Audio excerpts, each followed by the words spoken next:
guys, it's your girl Jazz. How you living? How you feeling? And welcome back to the channel. So today I'm going to be talking about my labor and delivery and how I felt about everything and all of that. So you guys would have seen that vlog by now. If you have not seen that, definitely go back and check that out. But your girl is ready to sit down and talk about it. So without further ado, let's get started. So again, if you have not watched that vlog, make sure you click out of this and go watch that, because you're probably gonna be like, what is she talking about, or whatever. And then come back and then drink your wine and eat your popcorn or whatever to this. So y'all, I hope the vlog wasn't all over the place. I hate how I ended the vlog, but I really didn't have any more content. As you guys can pick up, it was a lot. It was, everything that happened was unexpected. Like nothing went as planned. And you know what they say? They say if you have a really smooth if you have a really smooth pregnancy, you might have a really tough labor and delivery. And I didn't really think that was true. You know, I'm not one to, always believe in like the little things people say, but I can say that with my first pregnancy was rough. The labor and delivery was the easiest. It was like, if this is what having kids is like I'm down, I'm good or whatever. My labor and delivery was so smooth, it was so easy, it was so flawless that they asked if they could bring in the interns and bring in the new people that had just started, all that stuff, so they can see the process. Because again, everything was going so freaking smooth. It literally, I didn't make a noise. I didn't it was just picture perfect. She was here. We set the room, we set the mood. I had my oldie but goodies playing. Everything was good. And so with this pregnancy, as you guys know, because hopefully you watched all of my pregnancy vlogs from week this or week that, but with my pregnancy, it was smooth. It was literally equivalent to my labor with my first. It was very, very smooth, very, very effortless. I didn't have to do too much. I didn't get sick, none of that. It was just easy. It was a piece of cake. And I really thought my labor was going to be a piece of cake as well, because I had hoped and prayed that I would get an induction date. And because that's something I did not get with my first, and I felt like I was about to lose my mind with not having one the first time around. I went over almost 2 weeks, and so I do have the same OB, and so I told her I'm not doing that this time around. I do need to have an induction date. She did give me an induction date, and as you guys know from watching the vlog, it was the 29th one day, and then it changed to the 30th, and then it went back to the 29th, and I ended up calling. Thank God, I ended up calling on the 29th, and they were like, yeah, you're supposed to come in today. And so I'm so happy that I ended up going in. But y'all, I really didn't even go in until the 30th, right? And they were like, well, if we don't call you back in time, you could just come back on the 30th at 8 a.m. Y'all, why is it the time that they actually did start the process? When I tell you it was such a long 5 days, y'all, it was a long, drawn out 5 days. And a lot of it could have been nipped in the bud.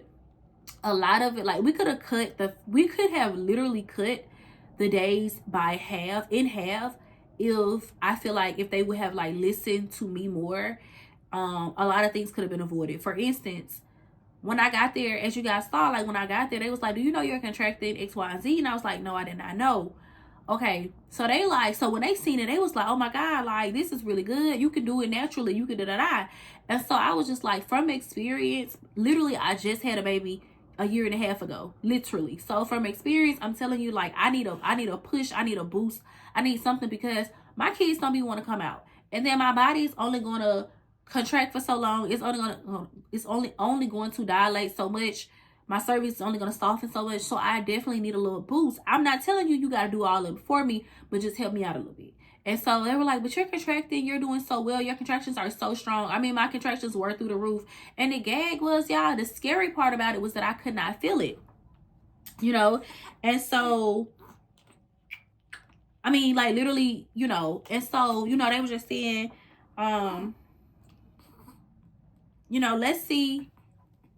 let's see, how far you can go, whatever. And so with that, they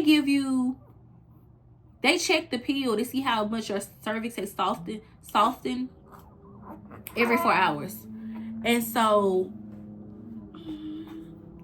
child, he's laying right here. Okay. Okay. And so they were just like, well, let's see, you know, that. And so it wasn't a short process because they check every 4 hours. And so for 4 hours, nothing happened. For another 4 hours, nothing happened. Like nothing was working. They finally started Pitocin. And I was telling them like, and honestly, when I got the Pitocin, I thank God. I was just like, you know what? Finally, we're starting something. But by that time, it had already been almost 24 hours, y'all. I'm not lying. I'm not lying. It was just crazy. It was just crazy. And, you know, everybody was just like, don't rush the process, da-da-da, whatever. But it's like, you know your body. You know what I'm saying? Especially when you've experienced something before. And so, you know, all in all, you guys, like, I was just really, I can honestly say I was very, very optimistic up until literally the last minute. I was extremely optimistic. Even though it was taking forever, I was just using that time. I gotta stop looking down, y'all, because the camera's gonna. I was like, you know what? I'm gonna use this time to rest. I'm gonna use this time to get my body, you know, to just give my son a break and give me a break, because Pitocin is no joke. It's literally no joke. But even with those contractions before the epidural, like, I was still, I'm sorry, y'all, I'm had to push them up. I was okay. Like, I was literally okay. I was literally okay. And so, yes, he's a big boy. This is a newborn. We're gonna get to how big he is. Try to take his mama out. Okay. But yeah, and so, yeah, and so long story short, y'all, I mean, yeah, what was I saying? Yeah. So I was optimistic, you know, everybody was like, don't rush the process. And I'm like, yeah, I'm not rushing the process, but work smarter, not harder. And right now, my son is working hard. I'm working hard. His heart rate is going down. My heart rate is going down. My blood pressure is raising. Like, everything, like, a lot of stuff could have been avoided. So I was in labor for, I had passed I remember passing the mark, because I was in labor with my daughter for 28 hours. And so I remember, and I labored half of that time with no epidural by myself at home. So I remember passing the 28-hour mark and being like, this is insane. Like, I remember being like, this is insane. And then too, like, we had childcare for so long. You know, we had people lined up to watch her, and, you know, we purposely waited to tell our family, you know, like our immediate family and our, you know, best friends or whatever, that we were in labor. We waited to tell them to a certain point, thinking like, okay, we'll definitely have a baby in the morning. We'll definitely have a baby in the nighttime. It was so crazy because, like, I remember my night nurses being like, oh, you are for sure going to have him in the morning, like, for sure. And I remember us betting on times and stuff like that, because it was just like, no one could believe how the tables were going to turn, you know? So the morning came. Now here we are on the 31st. Still no baby. And so at this point, my due date is the next day. So at this point, I'm just like, this is crazy. This is crazy. And so at that point, I'm slowly beginning to feel discouraged. And so my husband and I, we literally like worshiped. We literally like worshiped and just prayed and just, you know, like I said, just trying to build our confidence back up and build our faith back up and everything like that. We did that from the morning up, really up until it was time for, you know, us to get him out. I remember them coming in and being like, do you want to try to push or whatever, because you're right here. And so they said that so I ended up going to 8 centimeters, guys. My epidural had wore off, so at this point it's all natural. 8 centimeters. And the thing about it is, my epidural wore off, but the Pitocin is still in my system at like the highest max. And so the contractions, you know, like when they say that Pitocin contractions are 100 times worse than natural contractions, it is no lie. When I was having natural contractions, I was good. I was Gucci. Like, literally, I'm okay. I don't need to walk around. I don't need to bounce on no ball. I would just sit here, breathe through them. We talk, laugh. I'm watching movies and everything like that. You know, I've done this before. Like, you know, and so I was literally fine. But those Pitocin contractions, I remember once I got to the once I got to 8 centimeters, I remember just feeling like ain't no way in the world I can keep doing this. And so I would say a time in my head, like, okay, I can get to 1 o'clock. I can get, or I can get to 11:30 because we just knew baby was gonna be there by 10. So okay, I can get to 11:30. I can get 12. Even though it's like I really can't even explain how the highest level of Pitocin contractions feel. Like I can't without an epidural. I just can't explain it. Like it's not meant for you to go through that without an epidural. It's just not meant. It's just not meant. Like naturally, okay. But something that is making you contract, something that is making your body, like something that is making your uterus, like, no ma'am. No ma'am. And so I feel like I was losing my mind. And it just, like, I remember making it to that 12 o'clock point. Actually, they were like, okay, baby's gonna be here by 11. So I think at 11 I did try to push. They were like, sometimes, because they were saying that sometimes people can push themselves, like you pushing, which means you're pushing the baby down. Some people can push themselves to 9 centimeters or from 9 to 10 centimeters. And so I was pushing good. They were like, oh my God, you're doing so great. But then they were like, okay, I think like maybe the cord is stuck, the cord is wrapped around, or it was just constantly something. Like when I tell y'all, like constantly, like if it wasn't my heart rate, it was his heart rate. If it wasn't his heart rate, it was my blood pressure. If it wasn't his blood pressure, it was, we think his cord is wrapped around his neck or is wrapped around something. Like it was crazy. And then I had to stay in one position. Like, so if I lay on my right side, his heart rate would go down. But if I laid on my left side, then something would happen with me. The epidural would literally stop working on one side, and then the epidural finally stopped working on all sides, and then the anesthesiologist came back in, tried to give me an extra dose. This happened 2 times. The first time they came in and tried to give me more epidural, more medicine, my body literally started rejecting it. My body started going crazy. I started tweaking, which is crazy because you can feel yourself doing it. Like you can feel your heart like about to like beat out your chest. It's nothing you can do.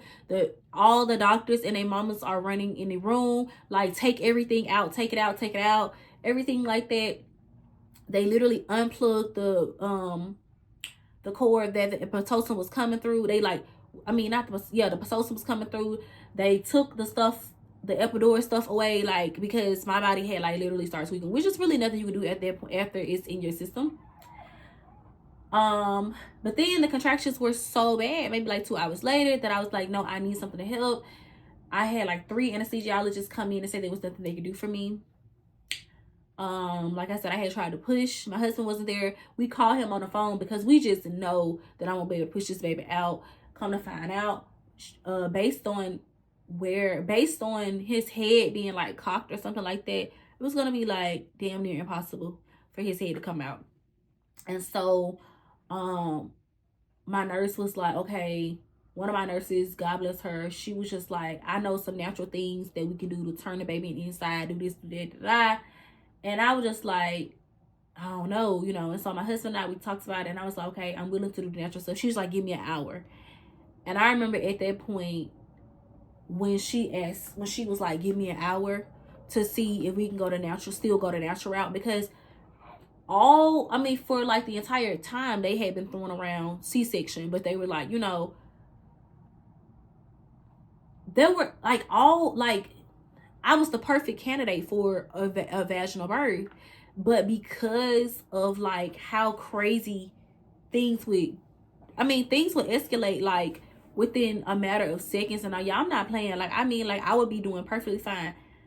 Let's say I like lifted up my arm to stretch my arm or whatever, my heart rate would like go through the roof, or his heart rate would go through the roof, or like all the machines are going off. Like I could literally like bend my toe, like move my leg, like anything, and it was just like, so it was out of this world. It was an out of this world experience. It was literally crazy. It was nothing like I experienced the first time. I just felt helpless. I felt like I was being attacked. Like, I know, some people are like, but you just had to be there. You had to be there. Like, it was like freak stuff happening. Like, what the world? Like, damn, I can't even stretch. Like, I can't even stretch. If I stretch, baby, all the doctors are running in here, like, don't do that again. Because, and so all I could do was lay there. All I could do was lay there, but that was damn near impossible because the contractions were like literally trying to take me out. So again, when my nurse was like, give me an hour, we can try some natural stuff, she was like, you know, I'm sure, you know, it's gonna work. It's gonna work. And so I'm like, okay, cool. So she leaves. She like, I'll be right back. Baby, by the time at the moment she left, maybe like 2 minutes later, the contractions were happening like every 30 seconds. So at this point, I'm having the type of contractions where it's perfect for you to push. It's perfect because like literally they're happening so quick. Like you can push 1, 2, 3, 4, 5, 7, 8, 9, 10. Ooh, catch your breath. Okay, let's push again. Put your chin to your chest. Like it's perfect. Again, I have experienced this. I had a perfect labor first time, so I understand like what you need for all the stars to line up. And so it was like everything was lining up, but it was just like my like I would not dilate to 10. And I remember being in so much pain, and I just remember saying, like, God, if you like just take the pain away. I remember saying, like, I don't care what happens. And I had been using the word surrender. Like, if you watch the vlog or whatever, I had been using the word surrender. Like, God, I surrender to you, everything like that. I had been using the word surrender, everything like that, but I didn't know it was that type of surrendering, child. But I remember like it one something being like, just make sure my kid's good. Like just, you know, and my husband being devastated because like those are like them some crazy words. Cause you know what you're saying. You know what I'm saying? But you're in that much pain that you just like I didn't like it's like there's no way I'm gonna make it out of this. Which is it's crazy to say that. It's even crazy to be experiencing it, to be going through it, for you to be so helpless, for your body to be doing like all this stuff. Like I was so doped up on so much medicine and so much that my body was just like working 10 times hard. Like I was tired. I was literally tired. My baby was tired. We both had put up a fight. We put up a 30+ hour fight, and I just couldn't do it no more. And so I had my husband go to the nurse, and I told her, you know, like, hey, I need you to come in. And she came in, and I was like, just take the baby out. Like, do what you gotta do. Go get my doctor and tell her that I need them to get this baby out right now, because I can't hold on any longer. Because it's like being on a road and you see the end. Yeah, you know where you are, you know what I'm saying? But you just like, and you just like, you crawling. At that point, I'm crawling. Like in one moment you start running. One minute you're running, and then next minute you're walking, and then you just crawling. And I was just like, I don't have another hour. I don't have, you know what I'm saying? Like my body is tired, like everything, like, you know. And so they came in, they started prepping us. I had my C-section. I will say that the C-section, I was extremely nervous and stuff like that. But again, it's like so many things are happening that are out of your control. Like you don't got no choice but to just be there, you know, and just listen for everything. And I remember being on the table, and I remember this is before my husband came in, and I was just like, Lord, I don't want to, you know, DIE. Now that I'm thinking about it, I'm like, I don't want a DIE, you know what I'm saying? Like, bring us both out, you know, and stuff like that. And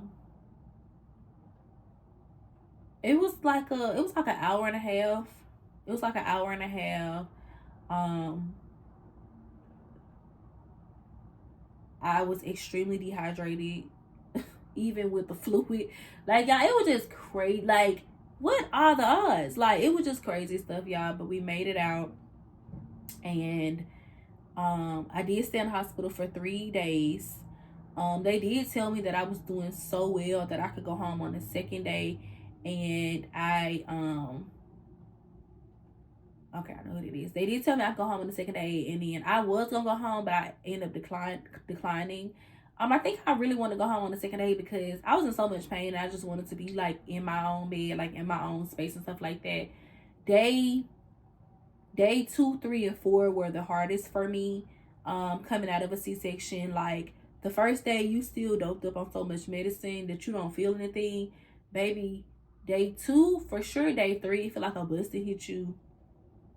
So it was hard. It was hard, and I would have to do the nights by myself because my husband was back at home with Ari, and so like getting up, just picking up your baby, just picking up your baby. And I did have a bigger baby, and so it was a little rough or whatever. I did, and like I definitely got all the help from like the nurses and stuff like that, from like me and like them doing stuff for the baby. But as far as like them watching my baby overnight, girl, I don't like that. Maybe it's too many kids that get kidnapped. You don't see your baby ever again. I be watching them stories on Lifetime, so they not better watch my baby overnight. I don't even know if they do stuff like that. If you can be like, can you take them to the nursery for the whole night? I don't know. I know what my first like they offered, and they saw, and they had both. We had both parents in the room, but they didn't even ask for him. But I can't say, like he was quiet, like how newborns are the first couple days. It's a joke, but it's so quiet. They sleep, good. They eat good, everything. When they get home, it's a different story, child. But yeah, so all in all, that was my experience the first 5 days. I didn't even think about like, oh my God, I had to have a C-section after it happened, because you just so happy to be alive. You so happy to have a baby. You so happy to be in good health and good spirits. Like a lot of the stuff is like you just going day by day. So it's not like you just harping over the fact that, oh my God, I had a C-section.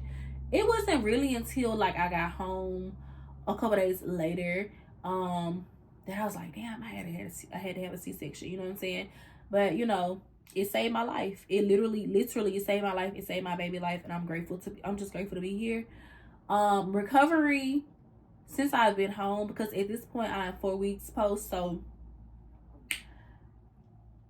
the first week at home was rough. By the second week, I was able to like go down the stairs unassisted, and stuff like that, do stuff. We have a pretty big house, and so I wasn't doing like too much walking. I would barely walk down the stairs, but if I did have to walk down the stairs, let's say to go to the kitchen, I would just take my time and do it. And then it really, really gets better like by 3 weeks. For me, it got really, really good by week 3. My grandma left at week 3.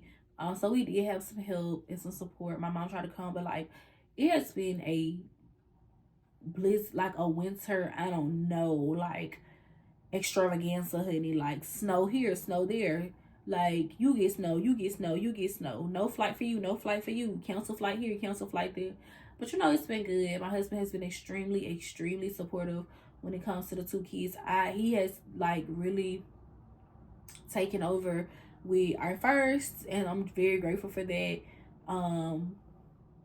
I think if anything, like the hardest part after you stop feeling pain physically is like emotionally and mentally. And I know for me, it's been challenging because my daughter and I, we're very, very close. Like if we're very close. And so me not, being able to get her dressed in the morning, me not being able to take her to school in the morning, me not being able to be have the strength and energy to always be downstairs when she's eating dinner, or just different things like that. And then her always asking about me, like, or me not being able to just get up and and like, yeah, we in the same house, but recovery has been hard, you know what I'm saying? And so a lot of times, like baby and I, we just really chill in the bedroom. Like we'll come downstairs like midday, like around noon we'll come downstairs. Excuse me, y'all. But yeah, like it's been 2 kids. It's like I think I get it. I don't even have 3 kids yet, but a lot of people said that going from 1 to 2 was harder than going from 2 to 3. And I feel like that is so freaking true. Like I'm not one to always be like, I don't believe that. No, baby. It gotta be true. It has to be true, because going from 1 to 2 is like, today we went out for the first time, and just getting the double stroller together, getting the baby in and out, It's cold. I have a winter baby, so making sure he's bundled up, like literally making sure don't no piece of air touch him. Like, it's a job. It is a job, and both kids still needing you. And then my daughter, she is very cognizant, so like she's very aware of stuff. She'll also, like, if she feel like she's not getting attention, like if we're like baby, I mean, it like literally me just feeding him or whatever, she'll like take her shoe off and throw it across the room, or just do something, like do something crazy, that kids do. And so you have to stop and address that. So it's just been like a learning curve for sure. And I feel like in the beginning, I had this crazy time and date in my head on when I was gonna be back. I was just like, yeah, I'm gonna be back to work by this time. I'm gonna be back to my normal program by this time. And like I was telling my best friend today, like, child, throw them dates away. You literally have to just take you one day at a time. Like, I wasn't gonna go out today. I wasn't gonna do nothing because I was so tired from last night, because he did not have a good night last night with sleeping. And I'm so happy that but I had to like wheel myself out the house today. And so I'm so happy I did that, because it's very easy for you to be like, bro, I'm not doing nothing. I'm not doing nothing. You know what I'm saying? And so, all of that. But yeah, y'all, all in all, that was my labor and delivery. I hate that everything had to turn to that or whatever, but I'm, like I said, I'm more grateful to be alive. I did say that the experience kind of like gave me PTSD, and that I probably did not want to have kids again. But after it's all said and done, like, I think that our family will be complete with one more. I know it sounds really crazy, but and then at the same time, it doesn't. What will I do different the next time around? Number one, I will definitely try to go for a VBAC. I do not want another C-section. No God, no way, no how. It's not, like I said, the reason that I had to have this C-section was like not like out of my control or whatever, but I was the perfect candidate for a vaginal birth. And so I'm definitely gonna try to get back on the vaginal birth train. I'm also not gonna do, I never want to do an induction. Never. Like, baby, if I go to 41 weeks and 6 days, I just go to 41 weeks and 6 days like I did the first time. Like, it is what it is, okay? But I do not want an induction. I want my baby to come naturally. I want them to be head down naturally. I don't want nobody to have to pull, twist, turn, do all of that. And so, yeah. But as far as will the possible number 3 be close to number 2? Hell no. Okay. Like I said, it did scare me at first, but I can say that I definitely want to have my third. We've always said we want to have 3 or 4, so I definitely want to have another little baby, because we love kids,